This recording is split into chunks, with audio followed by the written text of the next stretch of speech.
नमस्कार, स्वागत है आप सभी का हमारी इस विशेष पेशकश में। मैं हूं आपके साथ निहारिका महेश्वरी।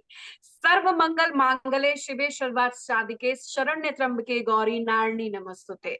आप सभी को वासंतिक नवरात्र की शुभकामनाएं। आप सभी को चेती चांद, गुड़ी पड़वा, उगाड़ी की शुभकामनाएं। आप सभी को हिंदू कैलेंडर के हिसाब से नव वर्ष की शुभकामनाएं। आज के दिन इतना सब कुछ है, लेकिन ये बात सिर्फ आज तक सीमित नहीं रहेगी। पूरे साल इसका बहुत ही खूबसूरत और व्यापक असर देश, दुनिया और आपके जीवन में देखने को मिलेगा। आज मेरे साथ धर्म विशेषज्ञ और ज्योतिषाचार्य का पैनल है, जो हमें बताएंगे कि आगे के समय में 12 राशियां कैसे सावधान रहें और क्या कुछ विशेष उपाय कर सकते हैं नए साल में। क्योंकि टेक्निकली हम सबका, सनातन को मानने वाले लोगों का जो नव वर्ष है वो आज से शुरू हो चुका है। आज से हमारा हैप्पी न्यू ईयर है। तो उस हिसाब से चंद्र राशि, 12 राशि, क्या उपाय है बताने के लिए मेरे साथ पंडित के ए दुबे पद्मेश जी हैं। सर, स्वागत है आपका। वही अमित पांडे जी भी मेरे साथ मौजूद हैं, जो बताएंगे कि नवरात्र की शुरुआत है, शक्ति आराधना का पर्व है, नवरात्र में क्या कुछ करें बरकत तरक्की के लिए और किन चीजों से बचे, बहुत जरूरी होगा आपको, ताकि देवी माँ का आशीर्वाद आपको प्राप्त हो। सबसे पहले पद्मेश जी, विक्रम संवत 2080, आपको नव वर्ष की शुभकामनाएं। कहते हैं कि ब्रह्मा ने सृष्टि की रचना आज के दिन की थी, तो अब इसका जो मातम है वो बताइए, और पहली 6 राशियों पर इसका क्या असर पड़ेगा वो भी सब जानना चाहेंगे। नया साल उनके लिए कैसा रहेगा। विक्रम संवत 2080, वर्ष का राजा बुध और मंत्री शुक्र है, जिस कारण से तमाम सारी चीजों में परिवर्तन होगा। आर्थिक मामलों में भी कई चीजों का परिवर्तन होगा, मौसम में भी परिवर्तन होगा, यहाँ तक कि व्यक्ति के सोच में भी परिवर्तन होगा। 9 ग्रह हैं, 9 ग्रह के 9 ग्रह इस पूरे संवत्सर में परिवर्तन होंगे। शनि का भी परिवर्तन है, राहु का भी परिवर्तन है, केतु का भी परिवर्तन है, गुरु का भी परिवर्तन। ही जो वर्ष जो है परिवर्तन का वर्ष है। आपके जीवन में अच्छा परिवर्तन हो, खास तौर से सबके लिए, जितनी राशियां हैं उन सबके लिए 21 अप्रैल से और 30 अक्टूबर के बीच का जो कालखंड है वो गुरु चंडाल योग का होगा। उस कारण से आप आर्थिक मामलों में बहुत सचेत रहिए। ऐसा कुछ मत करिए जिसके कारण से आपको धन की हानि हो। आपके साथ षड्यंत्र पारिवारिक, आर्थिक, व्यवसायिक मामलों में हो सकते हैं। मित्रों पर, परिवार के अन्य सदस्यों के प्रति भी सचेत रहने की आवश्यकता है। अब हम राशिवार, मेष राशि के लिए ये काफी वर्ष महत्वपूर्ण होगा, लेकिन 21 अप्रैल से 30 अक्टूबर के बीच में आपके राशि पर ही गुरु चंडाल योग रहेगा। तो गुरु चंडाल योग होने के कारण से कुछ समस्याएं आएंगी। मानसिक तनाव मिल सकता है, डिप्रेशन की स्थितियां आ सकती है। तो आपको इस कालखंड में बहुत कुछ जोखिम उठाने की आवश्यकता नहीं है। ऋणात्मक भौतिक मामलों में सफलता मिलेगी। और अक्टूबर के बाद का जो कालखंड शुरू होगा, नवंबर से शुरू होगा और अप्रैल जी 2024 तक का जो कालखंड होगा, उसमें पद प्रतिष्ठा में वृद्धि होगी। विवाह के अगर दलील पर आप खड़े हैं तो विवाह के बंधन में भी बन सकते हैं। आर्थिक और व्यवसायिक मामलों में सफलता मिलेगी। जिनकी वृषभ राशि है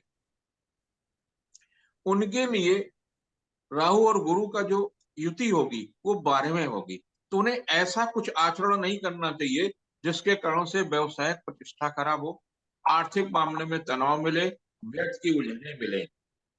कहीं ना कहीं उनके मन में भय रहेगा और भय आपको कमजोर करेगा।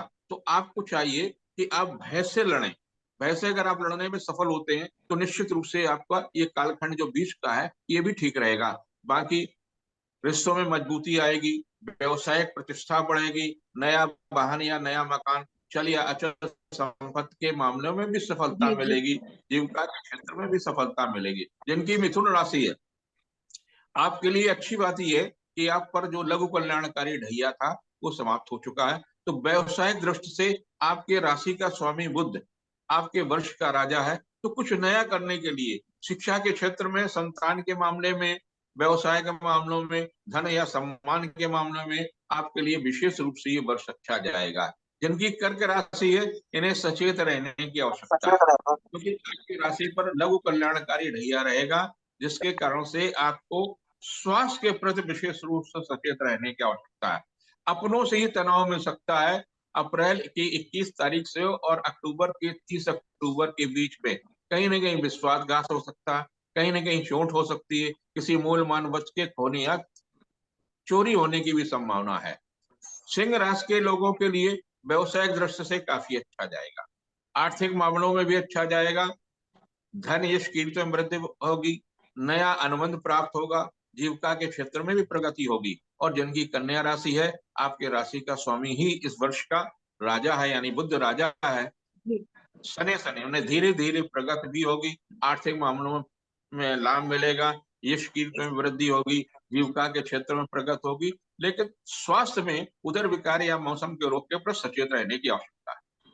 बिल्कुल, इन 6 राशियों ये को हुई आपकी 6 इन राशि। बातों पर ध्यान देने की बहुत ज्यादा जरूरत है। अमित पांडे जी, क्या करें क्या ना करें 9 दिन में बरकत तरक्की के लिए, और क्या ऐसा है जो गलती हम कर देते हैं और भगवान उसको माफी नहीं दे पाते हैं उसकी? जी धन्यवाद आपका।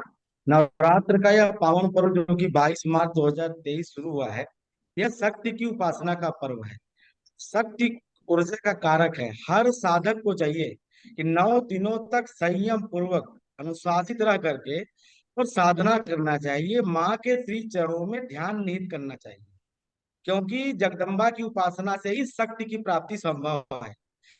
और क्या करना चाहिए क्या नहीं, उसमें बहुत छोटी सी बात है, केवल समझ आ जाए कि आप अपने अंदर सत्व गुण को बढ़ाइए, रजोगुण और तमोगुण की निवृत्ति करिए।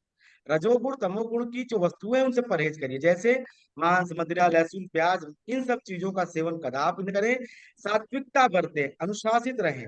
और दूसरी बात, व्रत रहे, क्योंकि नया साल है ना, मौसम बदल रहा है, वासंतिक नवरात्र कहा जाता है। सूर्य का संक्रमण होता है और इसमें नई फसलें आती हैं और पुरानी फसलों का समापन होता है। तो ऐसे में उदर रोग बढ़ने की संभावना होती है। आप देखते होंगे समाज में संक्रामक बीमारियां होती हैं। तो अपने खान पान को, आचार विचार को शुद्ध रखने की आवश्यकता होती है। और देवी उपासना में जो सबसे महत्वपूर्ण चीज है वो ये है कि मन से, वाणी से, कर्म से हर प्रकार से तमोगुण की प्रवृत्ति का त्याग करना। मतलब आप क्रोध न करें, निंदा न करें, किसी भी व्यक्ति विषय के उसके पीठ पीछे चुगली इत्यादि करें। मतलब पूर्ण सात्विकता का पालन करें। सात्विकता का पालन करते हुए अगर आप दुर्गा आराधना जी करेंगे तो माता दुर्गा कृपा जरूर मिलेगी। क्योंकि कहा भी जाता है कि य- जो लोग माता के आश्रय में रहते हैं वो स्वयं आश्रय प्रदाता हो जाते हैं। रोगान शेषा न पहन तुष्टा रुष्टा तुकामान सकला अनविष्टा त्वामाश्रिता नाम। आप समझे, त्वामाश्रिता नाम न विपन्नराणाम त्वामाश्रिताया श्रयता प्रणांति। जो लोग सत्व भाव से माता के श्री चरण में रहते हैं, उनके आश्रय में रहते हैं, वो दुनिया के आश्रयदाता हो जाते हैं।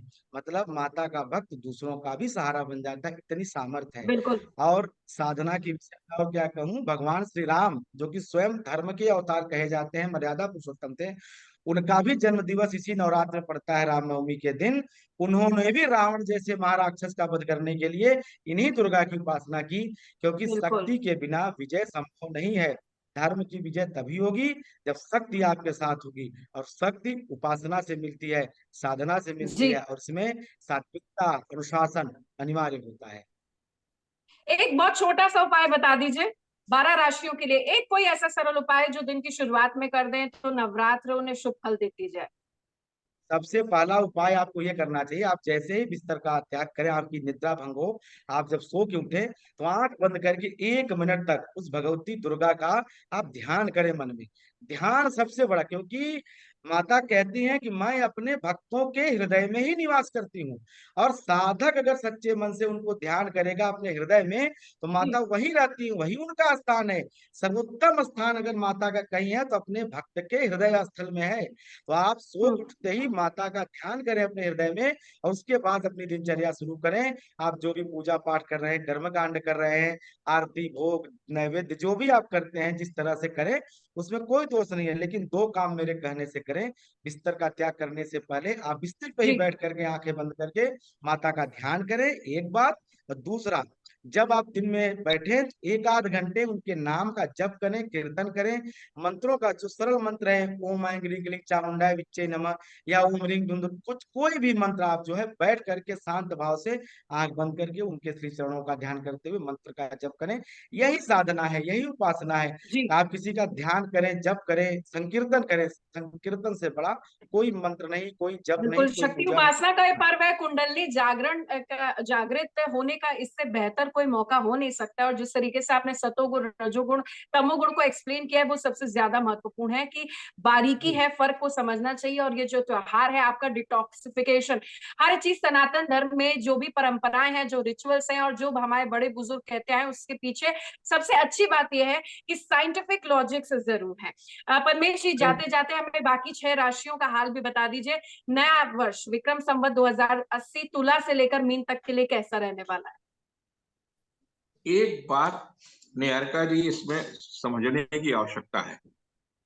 ये जो पर्व है नवरात्रि का, ये मूलतः शक्ति का पर्व है।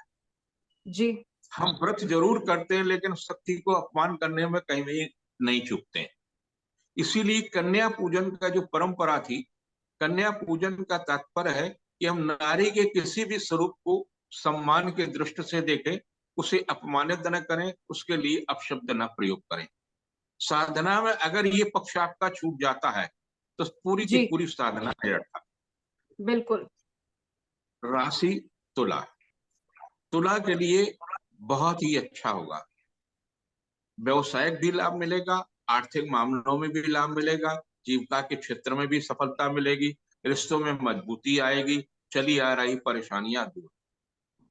जिनकी वृश्चिक राशि है, उनके लिए दाम्पत्य जीवन के लिए कुछ न कुछ कष्ट है, क्योंकि लघु कल्याणकारी शनि का प्रभाव रहेगा। जलीय पदार्थों से इनको विशेष रूप से सचेत रहना चाहिए। इनको लंग्स की प्रॉब्लम हो सकती है, खांसी जुकाम हो सकती है, निमोनिया हो सकती है, इसलिए इनको जरूर सचेत रहने की आवश्यकता है, खास तौर से अक्टूबर के 30 तारीख तक। उसके पश्चात इनको व्यवसायिक सफलता भी मिलेगी, आर्थिक मामलों में भी सफलता मिलेगी, नया कुछ करने की जो इनके अंदर उत्साह है वो कुछ करने का लाभ मिलेगा।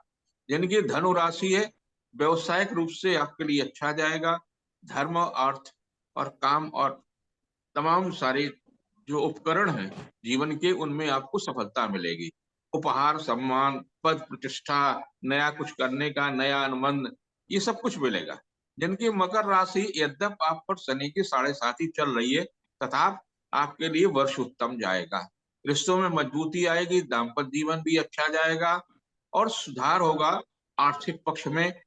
जिनकी कुंभ राशि है, उन्हें बहुत सचेत रहने की जरूरत है, स्वास्थ्य के प्रति भी सचेत रहने की आवश्यकता है। और जब शनि और मंगल का खड़ाष्टक योग होगा, यानी कर्क में मंगल और कन्या में जब मंगल आएगा, तो इन्हें बहुत सचेत रहने की आवश्यकता है। कहीं न कहीं इन पर आरोप लग सकता है, कहीं न कहीं परेशानियां हो सकती हैं, कहीं न कहीं अपने ही लोगों से तनाव मिल सकता है। जिनकी मीन राशि है, आप पर तो 7.5 शुरू हुई है। आपको ईश्वर के प्रति, हनुमान जी के प्रति विशेष रूप से आस्था रखनी चाहिए, ताकि आपको बल मिले, आत्मबल मिले, नर्वस न हो, किसी मादक वस्तुओं की शरण में न चले जाएं, जिससे आपका अपना जीवन, अपना व्यापार, अपनी तमाम सारी जी समस्याएं बढ़ाने। जीविका के क्षेत्र में भी लाभ मिलेगा, लेकिन अप्रैल से लेकर के अक्टूबर के बीच में इन्हें अपने स्वास्थ्य के प्रति, अपने परिवार के प्रति, अपने व्यापार के प्रति विशेष रूप से सचेत रहने की जी आवश्यकता है। परमेश जी, बस जाते जाते एक उपाय और बता दीजिए। इन चीजों में आप पारंगत हैं, लगभग 50 वर्ष का आपका ज्योतिषी और धर्म को लेकर अनुभव है। नवरात्र का इस्तेमाल कुछ लोग गलत कार्य या किसी को क्षति पहुंचाने के लिए भी करते हैं। मैं खासतौर पर कालरात्रि की पूजा की बात कर रही हूँ। हालांकि भगवान इस तरीके की चीजें करते नहीं है, लेकिन कुछ ऐसी साधनाएं करते हैं जिससे किसी का नुकसान, और उसके लिए नवरात्र का 7वां दिन या नवरात्र चुनते हैं। कोई हमारा नवरात्र में बाल बांका ना कर पाए, एक उपाय क्या करना चाहिए? एक छोटा सा उपाय है।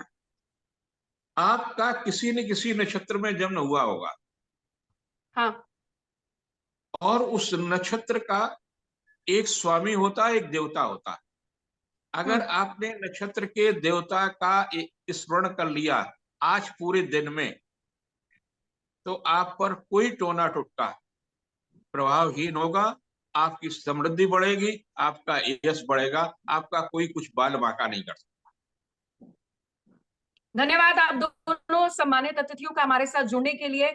और हम यही कह सकते हैं कि आपका जो नववर्ष है मंगलमय हो, आपके नवरात्र आपको शुभ फल दे के जाए, और इसके साथ साथ जिस तरीके के उपाय बताए हैं जरूर करिए, ताकि नवरात्र में कोई भी किसी भी तरीके से आपका बाल बांका ना कर पाए और सब चीज बेहद खुशहाल हो इस पर्व के साथ। नमस्कार।